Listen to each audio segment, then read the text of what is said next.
Acte 19, verset 8. Paul, notre apôtre, va nous parler. Acte 19, verset 8. Paul nous dit ceci. Paul entra dans la synagogue où il parla ouvertement pendant 3 mois. Il s'entretenait avec eux et les persuadait en ce qui concerne le royaume de Dieu. Jusqu'à présent, on ne nous parle que du royaume de Dieu. Philippe en Samarie, Jean-Baptiste, Ésaïe, que ce soit dans la Nouvelle Alliance ou l'Ancienne Alliance, ils nous ont parlé que de Christ ici. Le royaume des cieux consiste à parler d'un homme. Romains chapitre 1, du verset 1 à 3, voire 4 nous l'a dit. Ici, ça concerne l'évangile, concerne la bonne nouvelle, concerne Christ et Christ crucifié. Dans les jours à venir, nous verrons ce que veut dire Christ et Christ crucifié.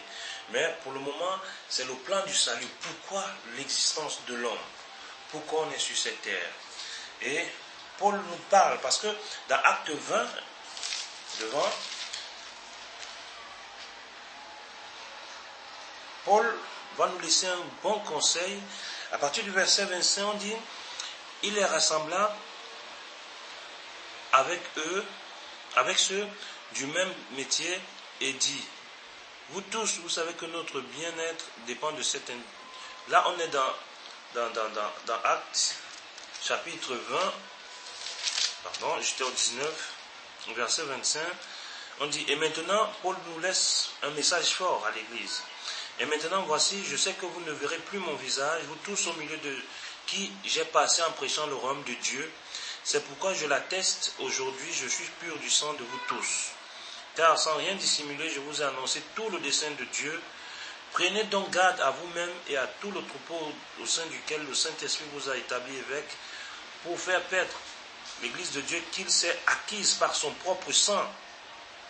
Je sais que parmi vous, après mon départ, s'introduiront des loups redoutables qui n'épargneront pas le troupeau, et que du milieu de vous s'élèveront des hommes qui prononceront des paroles perverses, pernicieuses, pour entraîner les disciples après eux. Veuillez donc, en vous souvenant que pendant 3 ans, je n'ai cessé nuit et jour d'avertir avec l'âme chacun de vous. Et maintenant, je vous confie à Dieu et à la parole de sa grâce, qui a la puissance d'édifier et de donner l'héritage parmi tous ceux qui sont sanctifiés. Paul, notre apôtre, écoutez un message fort que Paul laisse à l'église.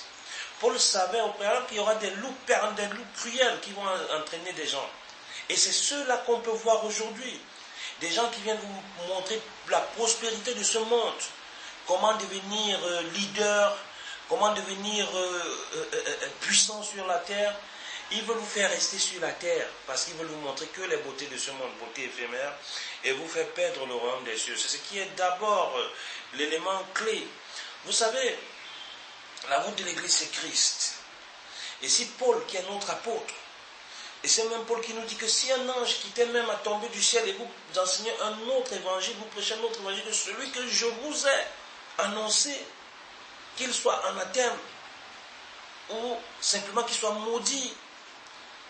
Et il pouvait dire aux Galates dépourvus de sens, qui vous enseigne, qui vous ensorcelez. Et depuis Éden, ce message est là, il est d'actualité. Quand le serpent vient dire, l'Éternel vous a réellement dit, parce qu'il sait que réellement c'est ça la vérité, la véracité même des Saintes Écritures. Il dit, non, Dieu sait que si vous faites ceci, vous allez devenir comme des dieux, comme des petits dieux.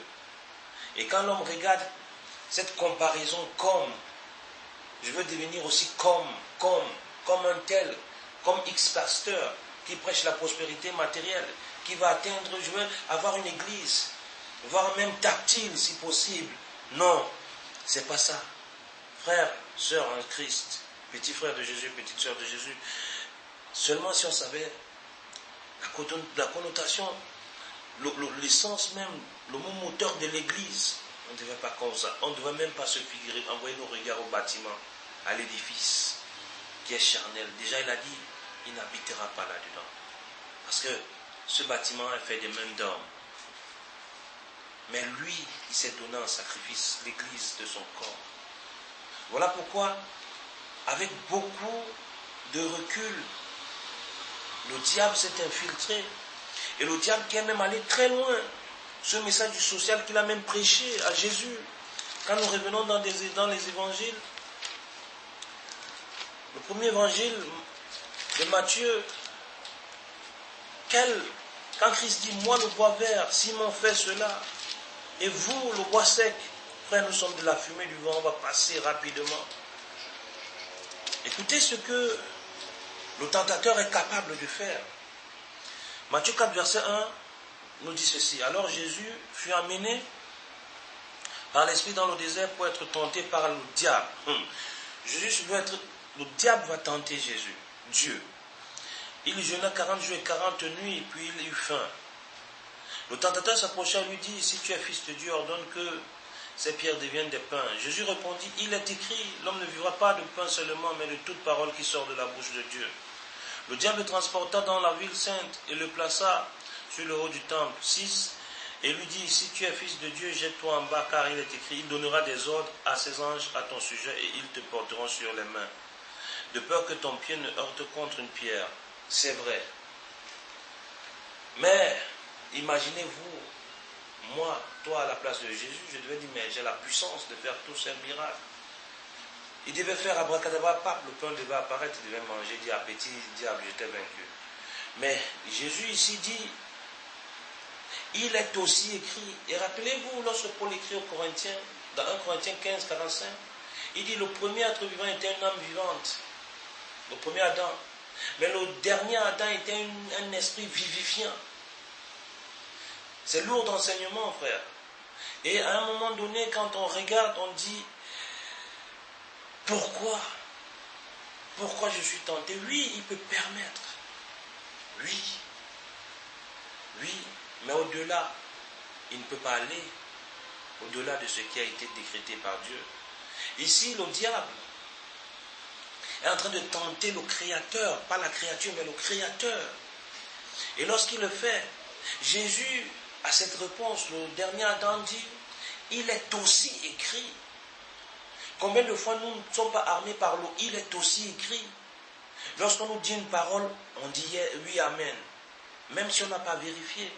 Mais ici, je veux vous dire, le diable connaît la parole parce que Satan, le diable, le père du mensonge, il enseigne même. Il dit, il ordonnera des ordres à ses anges, à ton sujet, et ils te porteront sur des mains de peur que ton pied ne heurte contre une pierre. Mais c'est la parole qu'il est en train de prêcher au Créateur. Il prêche la parole à la parole sans s'en rendre compte. Et pour vous montrer que c'est très vrai, c'est une parole qui est écrite. On va rentrer dans les psaumes, et vous allez voir que le diable, le père du mensonge, il a de l'audace. Psaume 91, au verset 10 dit ceci, aucun malheur ne t'arrivera, aucun fléau n'approchera de ta tente, car il ordonnera, au verset 11, pour toi des ordres à ses anges, pour te garder dans toutes tes voies. Au verset 12, ils te porteront sur les mains de peur que ton pied ne heurte contre une pierre. Il est écrit, cette parole est vraie. Oui, vous allez devenir comme des dieux aussi. Vous allez devenir comme moi. Et c'est cela. Le culte de l'élévation sur la terre. Le culte de la prospérité. Comment devenir leader, dominer. C'est cela. Et puisque Dieu sait que l'homme veut toujours dominer, l'homme veut asseoir son autorité charnelle sur ses contemporains, voilà pourquoi on est toujours en train de péricliter, de chuter à chaque fois. Et n'accusons pas Dieu. N'accusons pas Dieu. Je vous ai dit, Jésus n'est pas venu faire du social. Jésus est venu nous réconcilier avec Dieu. Et c'est ça l'origine du message social dans Acte 20, où Paul nous dit des loups cruels. Ils vont nous enseigner ils vont nous donner des enseignements pernicieux pour pouvoir nous perdre. Et c'est ce qui se passe dans l'Église aujourd'hui. Voilà pourquoi nous devons nous en tenir à cela. Parce que de nos jours, il y a deux révélations. La révélation peut être charnelle ou spirituelle, Mais l'Église est bâtie sur la révélation spirituelle. Pour un chrétien qui n'a pas encore accepté le Christ, comment différencier cette révélation? Dans Jean 3,6, on a une réponse qui nous dit ceci.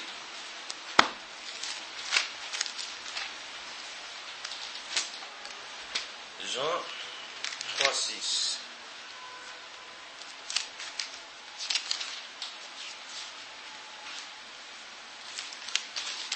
Jean chapitre 3 verset 6 nous dit: ce qui est né de la chair est chair, et ce qui est né de l'esprit est esprit. Et les conséquences du message social, on peut le voir dans 1 Corinthiens 14 verset 8. Et si la trompette rend un son confus qui se préparera au combat, prenons un peu l'exemple d'un soldat qui doit aller en guerre.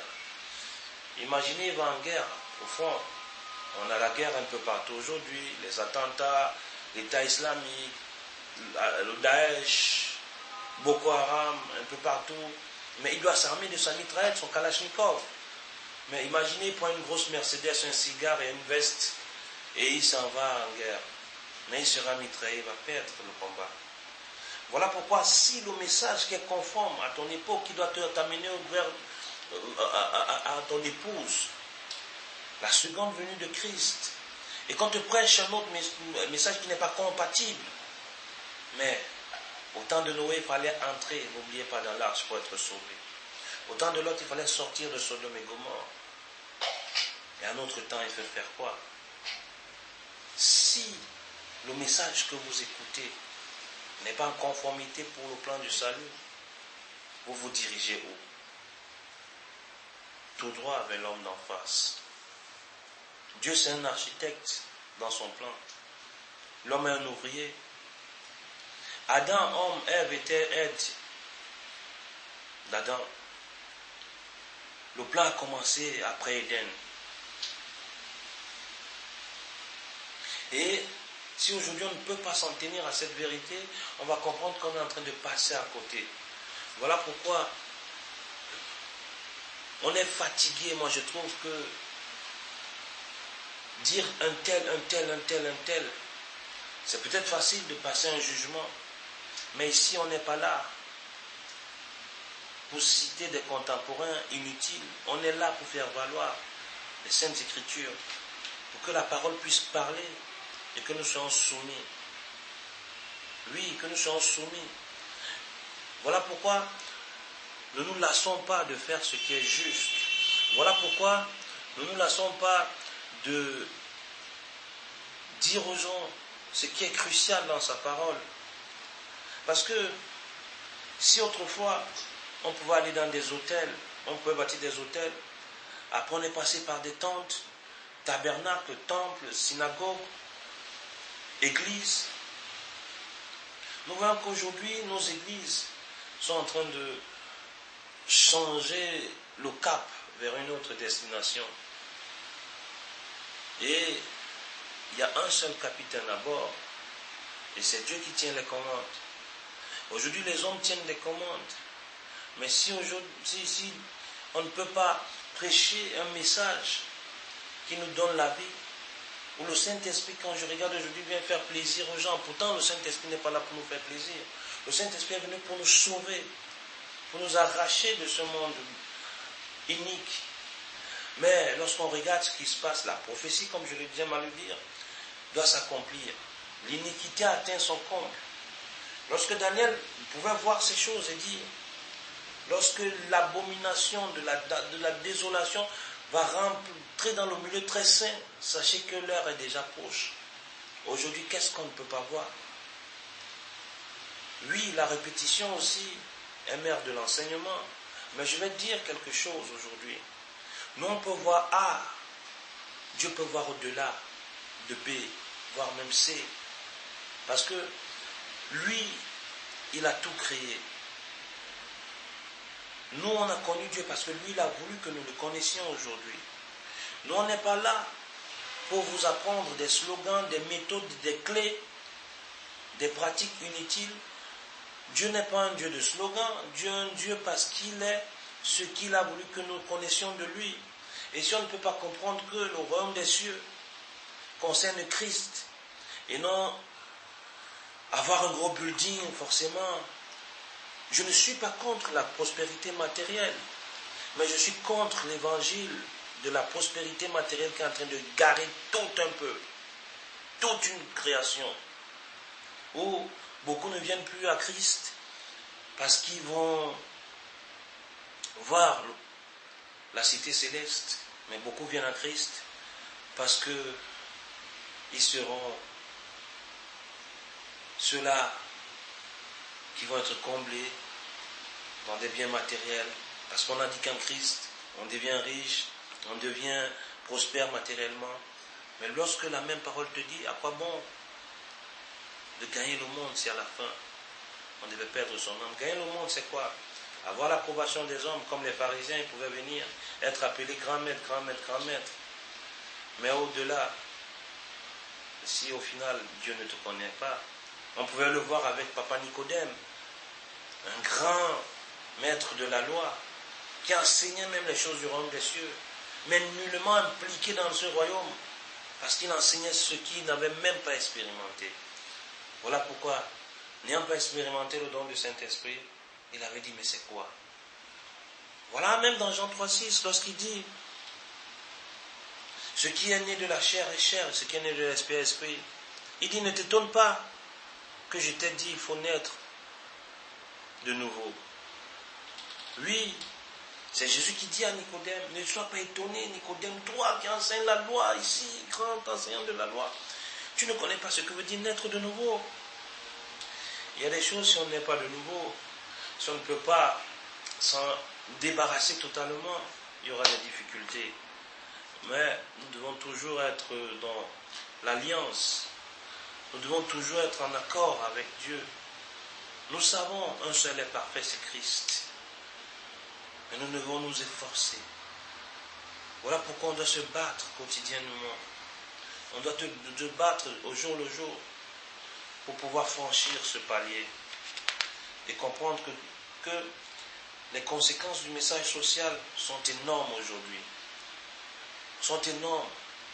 On ne vient pas prêcher contre X personnes ou pour X raisons. On vient dire ce qui est biblique et ce qui peut nous apporter ce royaume. Dans les béatitudes, vous allez voir, lorsque Christ cite ces choses, c'est comme s'il fuyait même.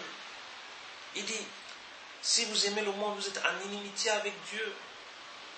Parce qu'il comprenait que non, ça ne peut pas me rapprocher du plan. Voilà pourquoi Paul dit, soyez mes imitateurs comme je le suis de Christ. Ce n'est pas Paul qui parlait, c'est Christ qui parlait en Paul. Et vu que ce même Christ parle en chacun de nous comme petit frère de Jésus. Et on doit comprendre ces choses. On doit les mettre en pratique. On doit les développer. On doit avoir des certitudes que oui, nous sommes dans le bon plan. Nous ne sommes pas dans un plan où on se dit peut-être c'est ça, peut-être c'est pas ça. Parce qu'aujourd'hui on voit des enseignements erronés qui naissent, des gens créés. Le monde est tellement ouvert aujourd'hui que si tu n'es pas ancré dans les saintes écritures, frère, sœur, vous allez vous corrompre facilement. Parce qu'aujourd'hui on va te dire non, on a vu le livre de Barthélemy, ici Christ n'était pas crucifié. Ici. Frère, sachons en qui nous avons cru. Si nous sommes encore dans l'indécis total, il est temps. Le retour est probable, il est imminent.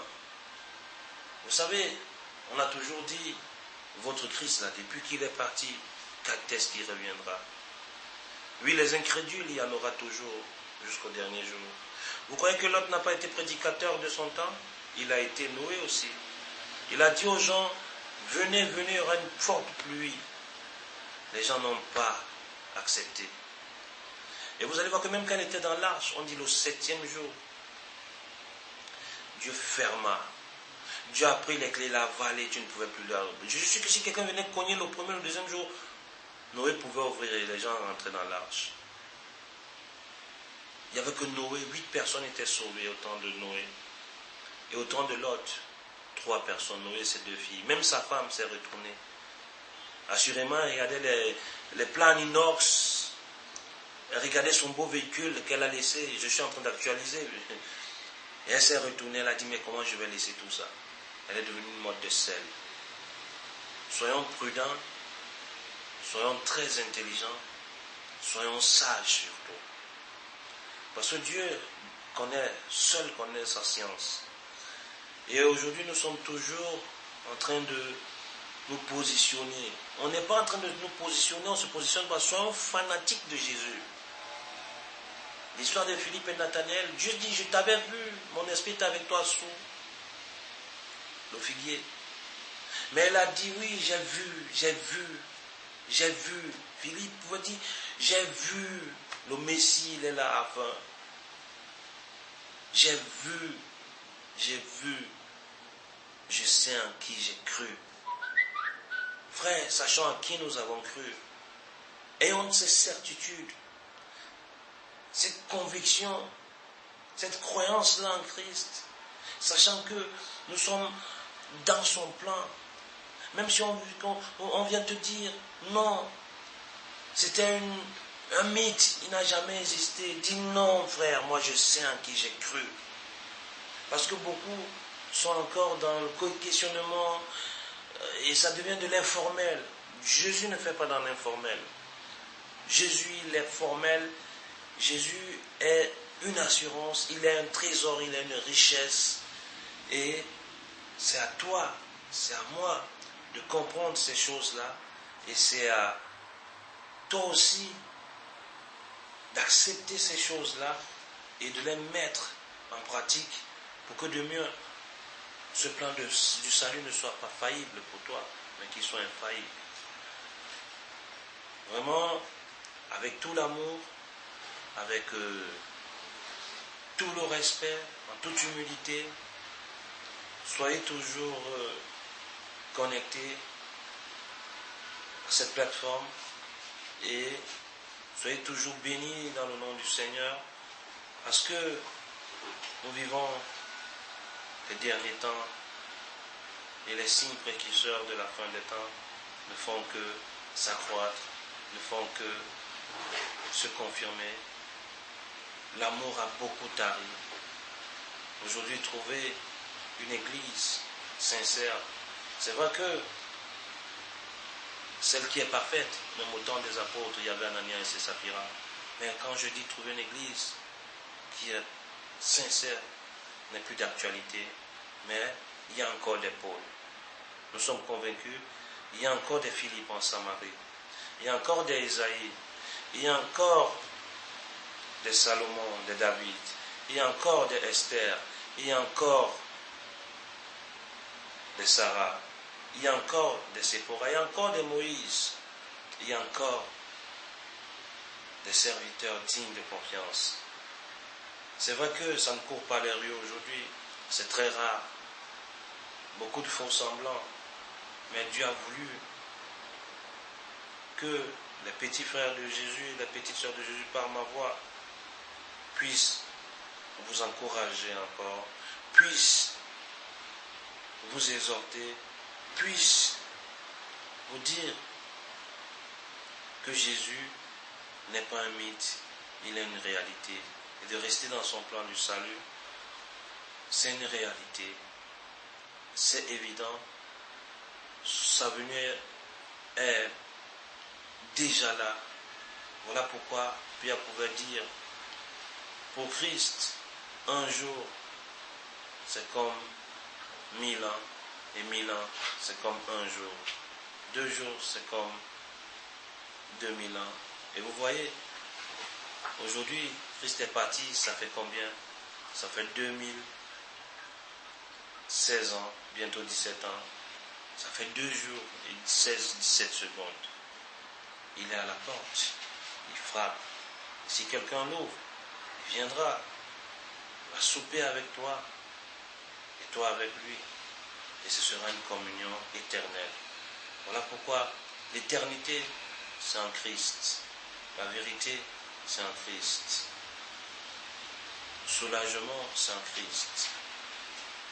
Sortir d'un état de dépression, c'est en Christ. Vivre la plénitude, c'est en Christ. Voilà pourquoi, ayez pleinement confiance en lui. Pas un tout petit peu, mais pleinement. Ne venez pas incomplet, parce que lui, il est complet. Soyez complet avec lui et soyez des serviteurs de Dieu. Soyez des enfants bénis. Soyez des enfants de paix et de grâce. Voilà pourquoi aujourd'hui a été encore un jour de paix, de bonheur pour le royaume des cieux, et son plan du salut a été pour nous la chose qu'on n'avait jamais espérée.